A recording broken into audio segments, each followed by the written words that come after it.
Which adventure should I walk through/review from Matt Mercer's Explorer's Guide to Wildemount Sourcebook? Out of the 4 adventures that are in the Sourcebook, which should I start with? Decisions. I know! Why don't I go backwards and start with the last one, which is the Unwelcome Spirits adventure.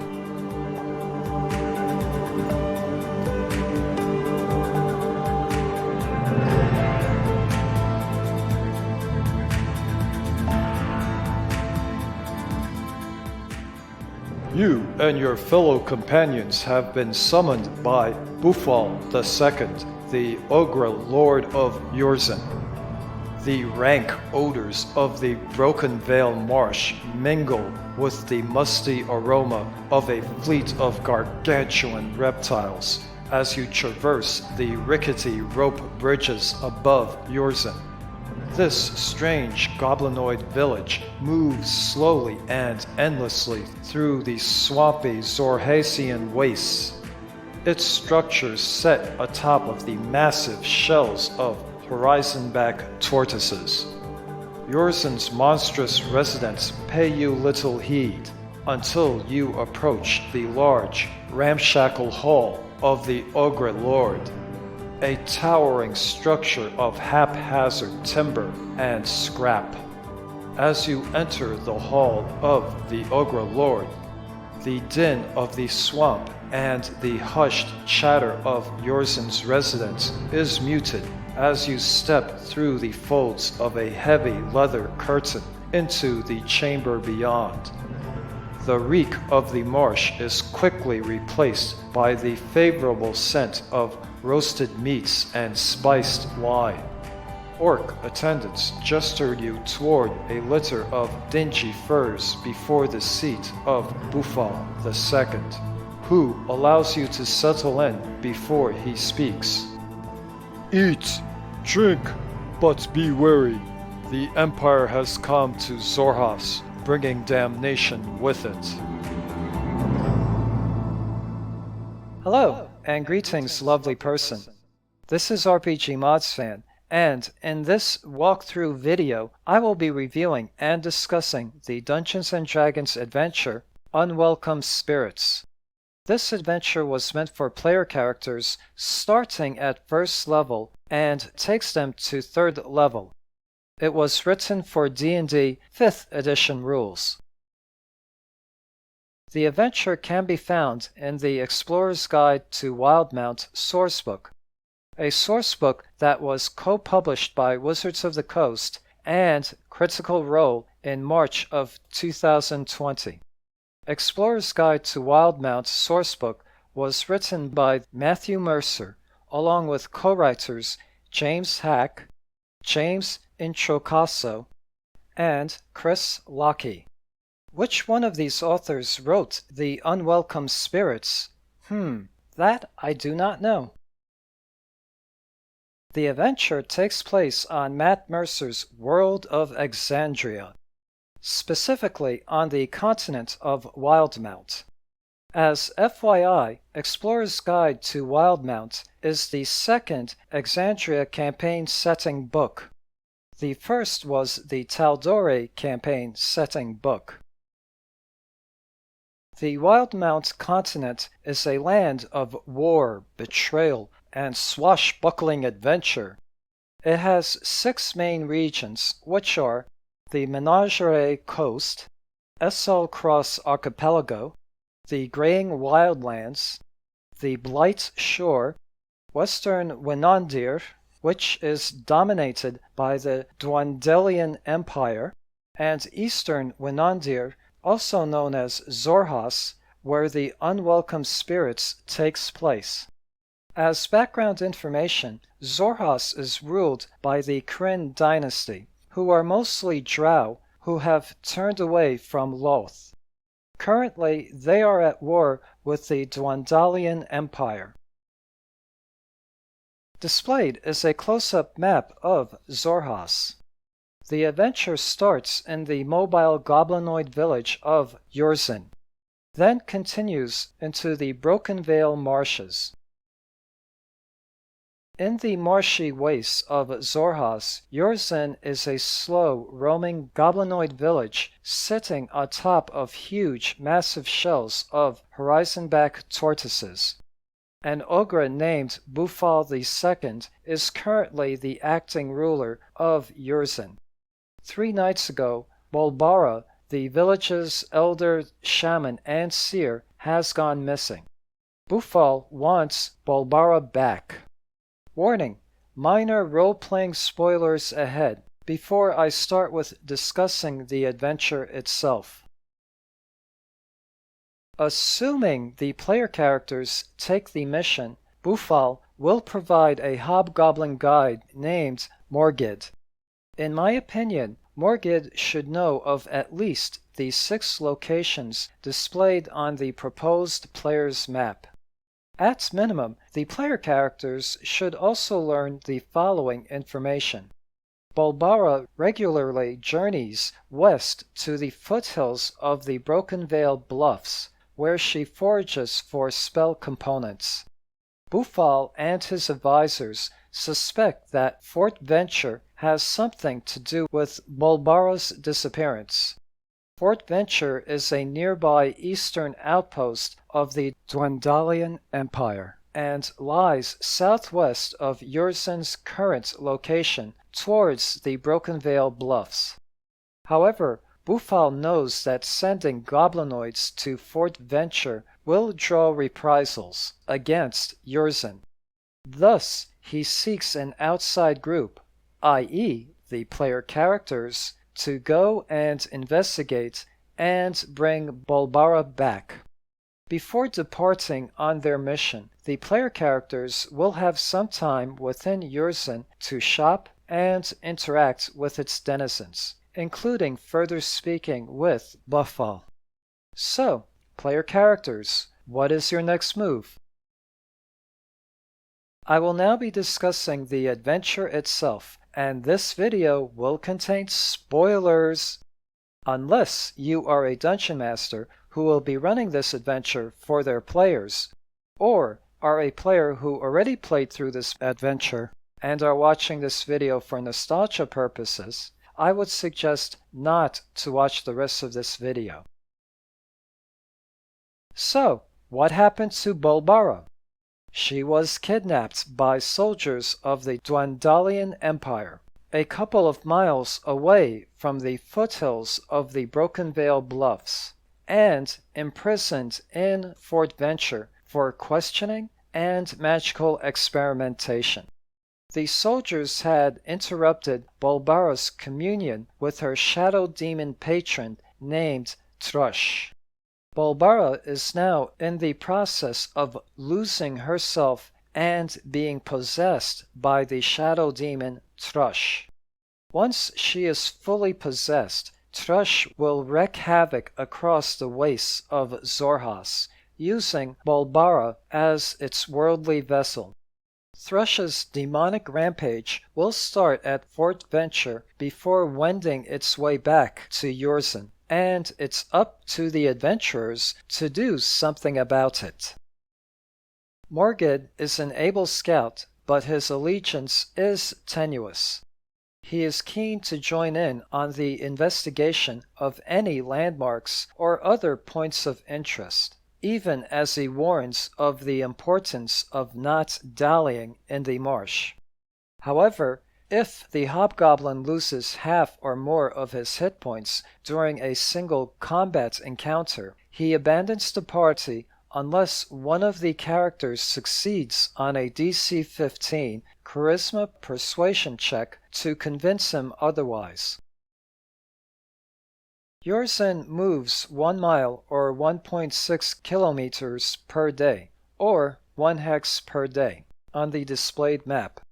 At the end of each day, the Dungeon Master should roll a 6-sided die to determine which new hex Urizen has moved to.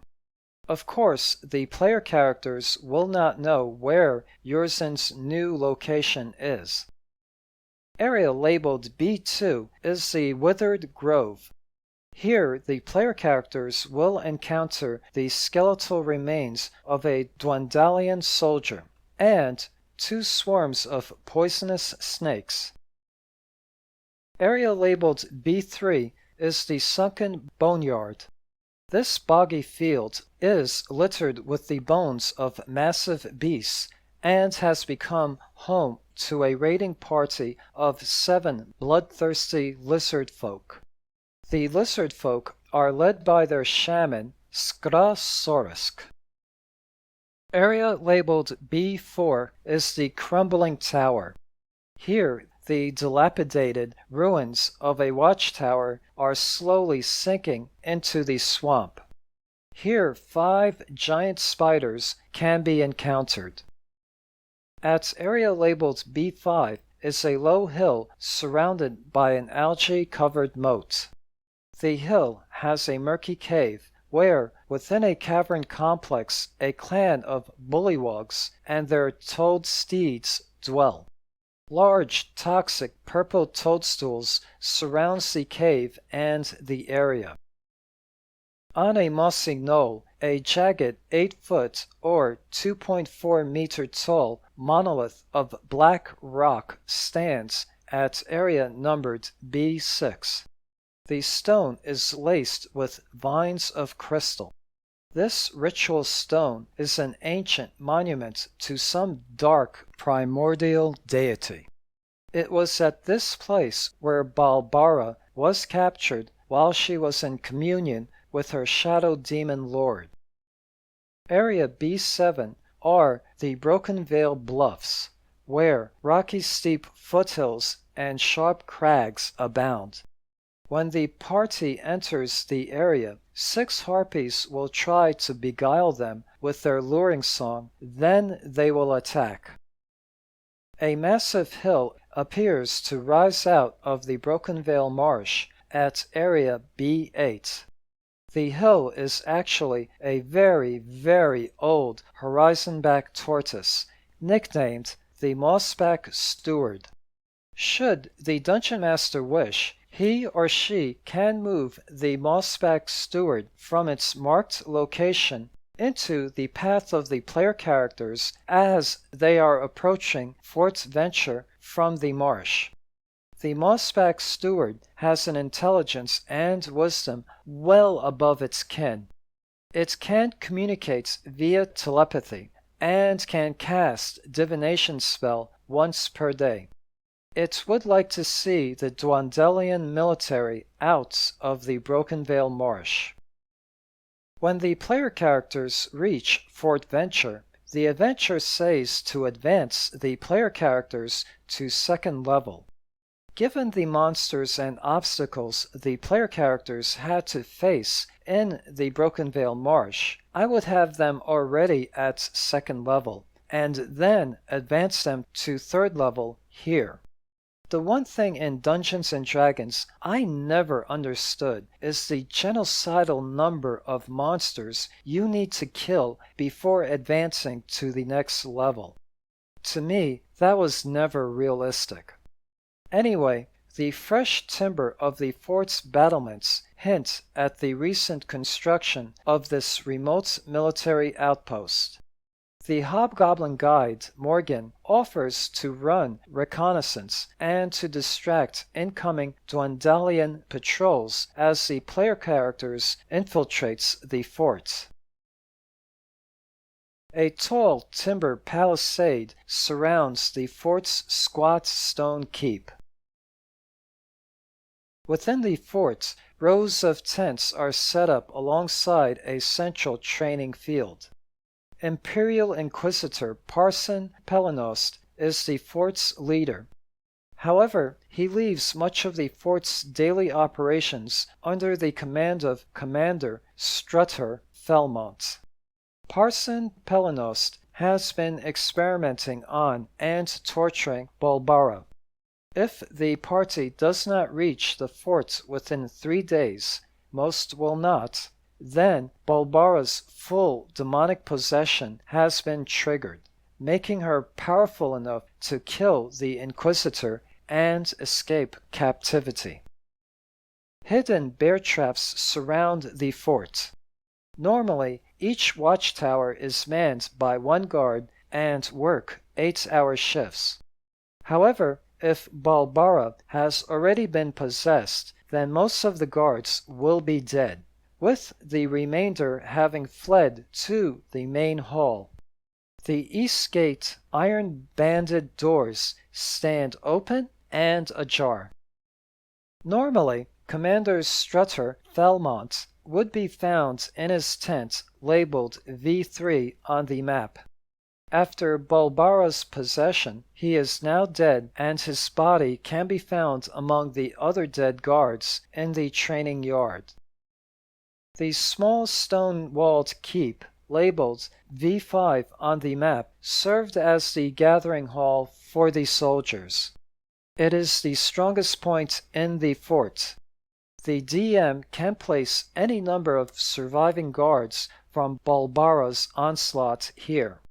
If the player characters manage to arrive to the fort in less than 3 days' time, then Parson Pelenost can be found in the fort's chapel torturing and about to kill Balbara, who lies on a bloody altar.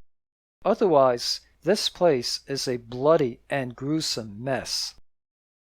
The 4 iron cages at Area V8 serve as the fort's makeshift jail. Currently, only 1 cage is occupied, and it is occupied by Alon Firth, a Hollow One cultist. He will have witnessed Balbara's power to force many soldiers to turn against each other. Normally, the war dogs kennelled at Area V10 are mean and ferocious. However, after Balbara's onslaught, the dogs have become whimpering cowards. If the player characters do not rescue Balbara from captivity before she is fully possessed, she will cause a rampage. After destroying Parson Pelenost and the garrison of Fort Venture, Balbara heads into the Broken Vale Marsh, slaying every creature she meets on her way back to destroy the village of Yurzin. To prevent Yurzin from suffering a terrible fate, the player characters must track Balbara across the swamp and intercept her for a final confrontation. For the player characters, she should be relatively easy for them to track, barring some bad check rolls, and hence they can confront Balbara at a place of their own choosing, including the village of Yurzin itself. At the player characters' current low levels, the only way for them to end Balbara's possession is to first kill her, then heal her within 3 rounds, i.e., during the time she is making her death saving throws. Otherwise, she will be gone forever. Hopefully, your player characters can figure this out, or perhaps gained this insight from their encounter with the Mossback Steward. If the characters successfully rescue or defeat Balbara, they will have the gratitude of Bufal II and attract the attention of local Kryn dynasty operatives. If the characters fail, Balbara attacks Yurzin and becomes an ongoing threat in the Broken Vale Marsh. A threat for which the characters are almost certain to be blamed and gain notoriety for by any surviving goblinoids and the Dwandalian Empire alike. As a DM, I like this idea and would make her a recurring villain in the campaign, growing ever more powerful. Several new monsters make their debut to D&D in the Explorer's Guide to Wildemount Sourcebook. In the Unwelcome Spirits adventure, only the Horizonback Tortoise was presented. Roll credits. Actually, for this particular adventure, no credits were provided. So, instead, I am providing the credits found within the sourcebook itself. I think the Unwelcome Spirits is an excellent adventure. Actually, I think it is the best adventure in the sourcebook, and is an impressive start to a campaign set in Wildemount. Although for traditional character builds, it may not make logical sense why player characters are in Urizen in the first place. However, I think the start of this adventure is better than the typical you meet in a tavern beginning. Thank you for watching. Hope you found this video informative and entertaining. I also want to say thanks to the cast of Critical Role. Critical Role rekindled my interest and love for D&D. If it was not for Critical Role rekindling my interest, I would have not started this YouTube channel. Please subscribe, like, share, and comment. I do like feedback. Till next time, this is RPGmodsFan saying cheers, have a good day, and goodbye.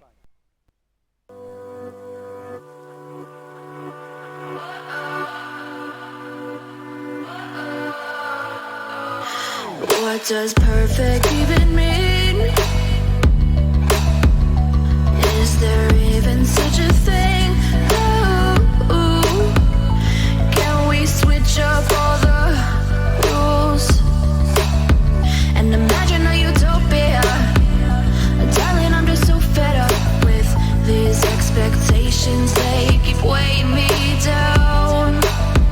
My heart is begging me to get the hell out. I'm gonna live inside the upside down for a minute and pretend, honey, I'm a perfect 10. Whoa, whoa, honey, I'm a perfect 10. Whoa, whoa, and if I say it enough, it gets ingrained in my head, and I start to see.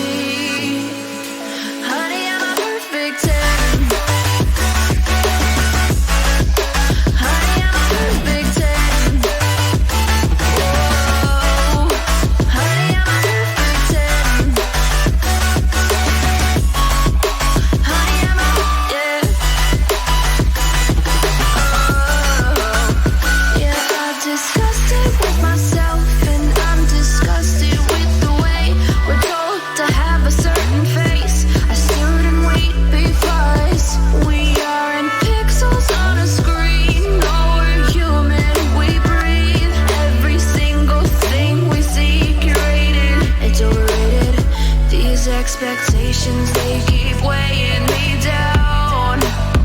My heart is begging me to get the hell out of my head. I'm gonna live inside the upside down for a minute and pretend, honey, I'm a perfect 10. Whoa, honey, I'm a perfect 10. If I say it enough, it gets ingrained.